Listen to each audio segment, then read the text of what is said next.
EPS 95 pension, pensioners के साथ बड़ी ठगी। पढ़िए पेंशन भोगी के मन की बात। 8 वर्षों के बुजुर्गों के अहिंसक करुणामय आंदोलन के बावजूद सरकार उनके लिए कुछ भी नहीं कर पाई। Suchna ji news, Chhattisgarh. Pensioners Indranath Thakur EPS 95 न्यूनतम पेंशन, ईपीएस 95 मिनिमम पेंशन को लेकर सरकार और ईपीएफओ पर भड़के हुए हैं। उन्होंने सोशल मीडिया पर अपने मन की बात को साझा किया। सभी पेंशनर्स को संदेश दिया कि बीजेपी चुनाव समिति को अंदाजा नहीं है कि ईपीएस 95 पेंशनर्स का देश भर में कितना समर्थन है।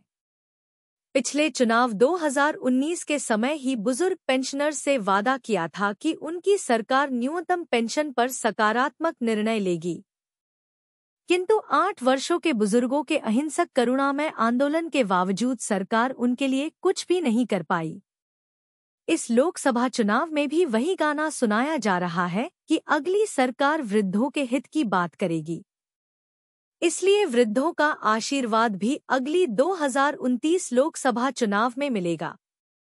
अब बात सरकार के समझ में कुछ आ रही है। मतदाताओं की यह सरकार उपेक्षा कर रही। पेंशनर्स ने दावा किया कि 85 लाख बुजुर्ग पेंशनर्स हैं। भारत के औद्योगिक प्रतिष्ठानों में कार्यरत 7 करोड़ कर्मचारी हैं, जो पेंशन के भविष्य के भोक्ता हैं। 8 करोड़ कर्मचारियों के सिर्फ पति पत्नी, 16 करोड़ दंपतियों के बाल बच्चे और उनका हित अपेक्षित 50-60 करोड़ मतदाताओं की यह सरकार उपेक्षा कर बहुत गलत किया है। ईपीएस 95 पेंशनर्स के मतदाताओं में जातियों, मजहबी समूहों, पुरुष महिला सदस्यों सभी का प्रतिनिधित्व है। उनका संगठन एनएसी भी एपॉलिटिकल है। उसके बाद लोकतंत्र में उनकी शक्ति का अनुमान करें।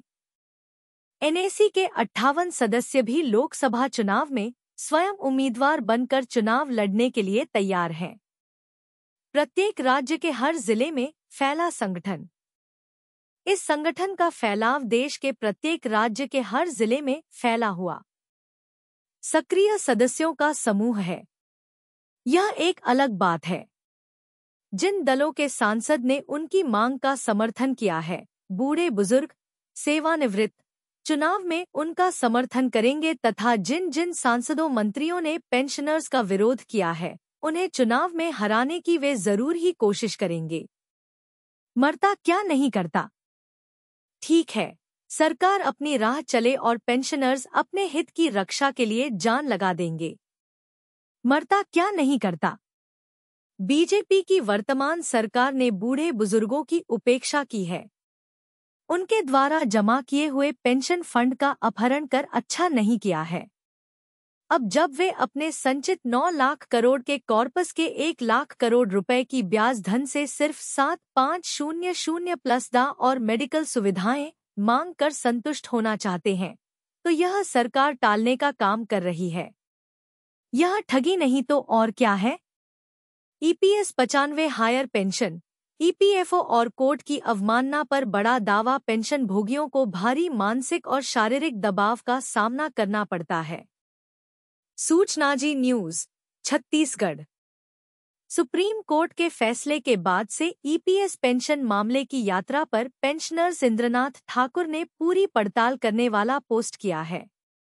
इस पोस्ट में दावा किया गया है कि 4 नवंबर 2022 को सुप्रीम कोर्ट ने पेंशनर्स के पक्ष में बहुत ही साहसिक निर्णय दिया और न्याय दिया।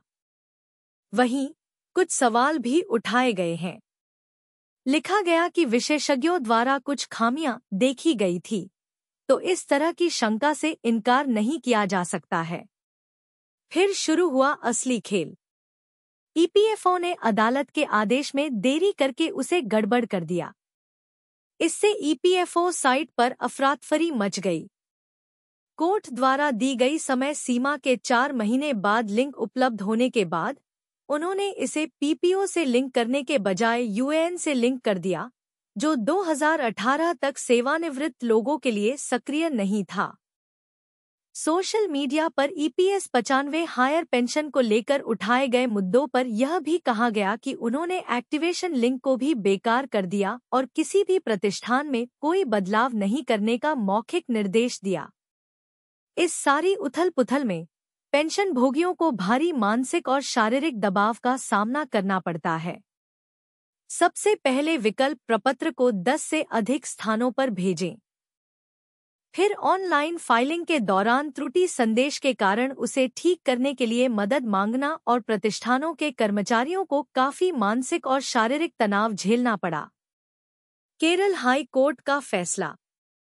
फिर केरल हाई कोर्ट का फैसला आने के बाद ऑनलाइन लिंक एक ही दिन में काम करने लगा और ईपीएफओ ने जानबूझकर मामले में परेशानी पैदा की और समय सीमा बढ़ा दी और सुप्रीम कोर्ट द्वारा दी गई 4 महीने की समय सीमा और उनकी अपेक्षा खो गई थी। फिर प्रतिष्ठानों से मंजूरी के लिए ईपीएफओ ने फिर जानबूझकर बाधाएं पैदा की। ईपीएफओ अधिकारियों को पता है और अब वे बार बार समय सीमा बढ़ाकर इसमें देरी कर रहे हैं। यह सीधे तौर पर कोर्ट की अवमानना है और ये बात ईपीएफओ अधिकारियों को पता है। लेकिन राजनीतिक समर्थन और सरकार के पूर्ण समर्थन के बिना यह संभव नहीं है। अंत में पेंशनर्स ने यह भी लिखा कि मैंने अभी अपनी राय व्यक्त की है। आप सभी होशियार हैं, इसलिए आप समझते हैं कि क्या करना है। सुप्रीम कोर्ट के 11 नवंबर 2022 के आदेश का स्पष्ट उल्लंघन। यह सुप्रीम कोर्ट के 11 नवंबर 2022 के आदेश का स्पष्ट उल्लंघन था, जब ईपीएफओ द्वारा 31 मार्च 2023 तक पेंशन संशोधित नहीं की गई थी। ईपीएफओ द्वारा जानबूझकर फॉर्म भरने से लेकर नियोक्ता की सहमति तक बाधाएं डालकर इसमें जानबूझकर देरी की गई। सारा डेटा उपलब्ध था और यह जानबूझकर उत्पीड़न था। ईपीएफओ के पास केंद्र सरकार का सारा पैसा था। ईपीएस 95 पेंशन न्यूज, निवेश, आय, सब्सिडी और मुकदमेबाजी। ईपीएफओ से पेंशनर्स नहीं राजी। ईपीएफओ द्वारा केरल उच्च न्यायालय में दिया गया हल्फनामा पेंशन भोगियों को डिनायल ऑफ जस्टिस, न्याय से वंचित करने का एक अच्छा सबूत बन गया है।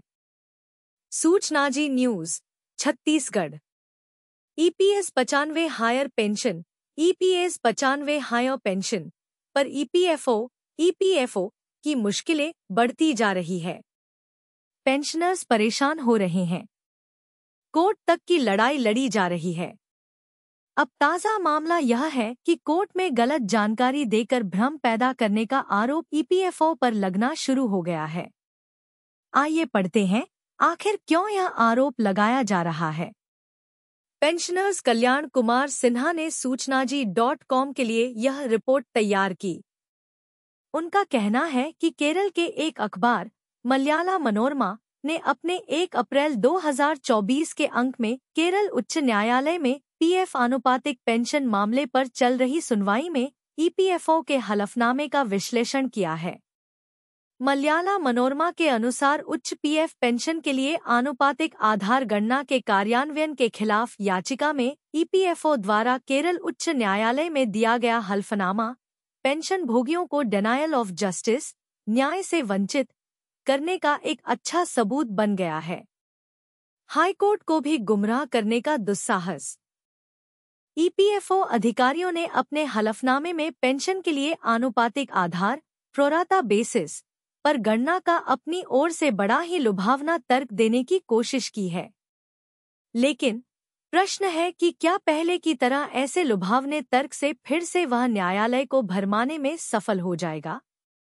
आश्चर्य का विषय यह है कि अपने इस हलफनामे से आखिर हाईकोर्ट को भी गुमराह करने का दुस्साहस सरकार का यह संगठन कैसे कर पा रहा है। Kerala industrial infrastructure development corporation का मामला। यह मामला केरल उच्च न्यायालय में Kerala industrial infrastructure development corporation KINFRA के एक का सेवानिवृत्त कर्मचारी तिरुवनंतपुरम निवासी वीआर बालू द्वारा दायर याचिका की सुनवाई के दौरान सामने आया है।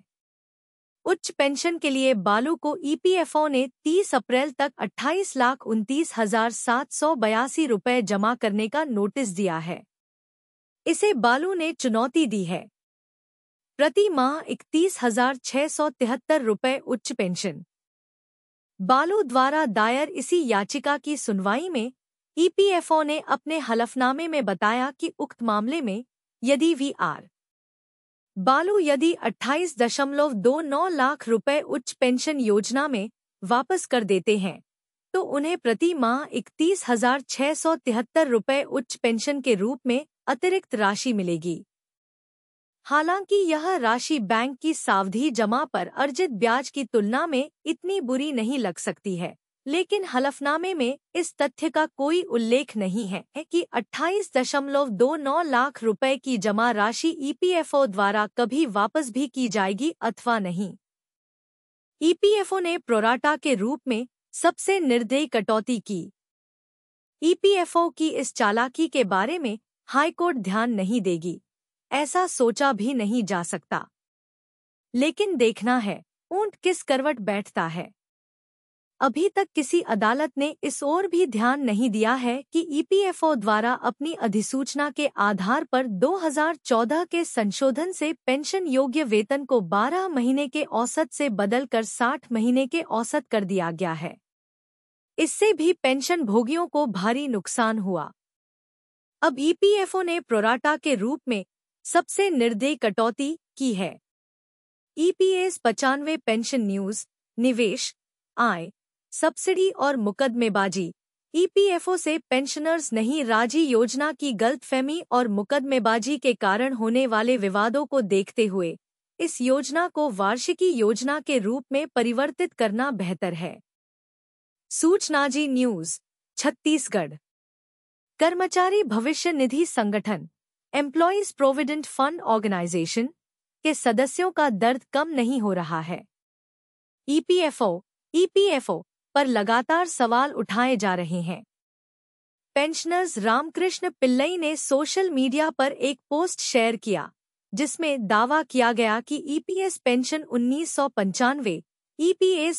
1995 मान्यताओं पर तैयार की गई है और उस तारीख से वास्तविकता के आधार पर विशेष रूप से जीवन प्रत्याशा पर पुनर्विचार की आवश्यकता है।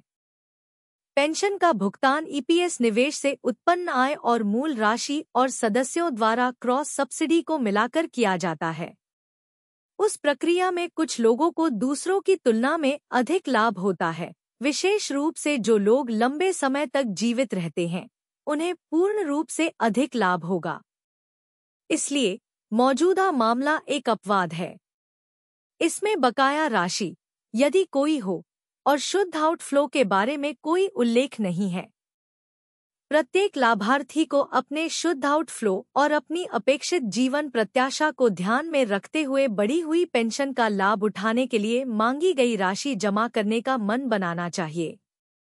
ईपीएफओ द्वारा अपनाई गई पद्धति में योजना फिट नहीं। लाभार्थी को सूचित निर्णय लेने में सक्षम बनाने के लिए यदि ईपीएफओ बकाया राशि को समायोजित करने के बाद मांग उठाता है तो यह बेहतर है। जहां तक आनुपातिक पेंशन का सवाल है, मौजूदा नियम ईपीएफओ द्वारा अपनाई गई पद्धति में फिट नहीं बैठता है। योजना की गलतफहमी। 31 अगस्त 2014 तक ईपीएस में शामिल होने वाले सभी लोगों को मूल योजना द्वारा शासित किया जाना चाहिए, क्योंकि अधिसूचना संख्या में संशोधन 609 दिनांक 22 अगस्त 2014 केवल 1 सितंबर 2014 से लागू होता है। योजना की गलतफहमी और मुकदमेबाजी के कारण होने वाले विवादों को देखते हुए इस योजना को वार्षिकी योजना के रूप में परिवर्तित करना बेहतर है। 78 लाख पेंशनधारियों के 4 करोड़ परिवार। एक पेंशनर्स ने सरकार पर गुस्सा उतारते हुए लिखा, इससे ऐसा प्रतीत होता है कि 78 लाख पेंशनधारियों के 4 करोड़ परिवार को केंद्र सरकार ने अपनी सभी योजनाओं से वंचित कर गरीबी रेखा से भी अति गरीबी रेखा में डालने पर मजबूर कर दिया गया है। गौर करें तो केंद्र सरकार के सांसद विधायक 3 से 4 पेंशन प्रति माह ले रहे हैं, जबकि वह जनप्रतिनिधि कहलाते हैं। यह कहाँ का न्याय है? इस पर विशेष विचार करने की आवश्यकता है और वर्तमान समय को देखते हुए ठोस निर्णय लें।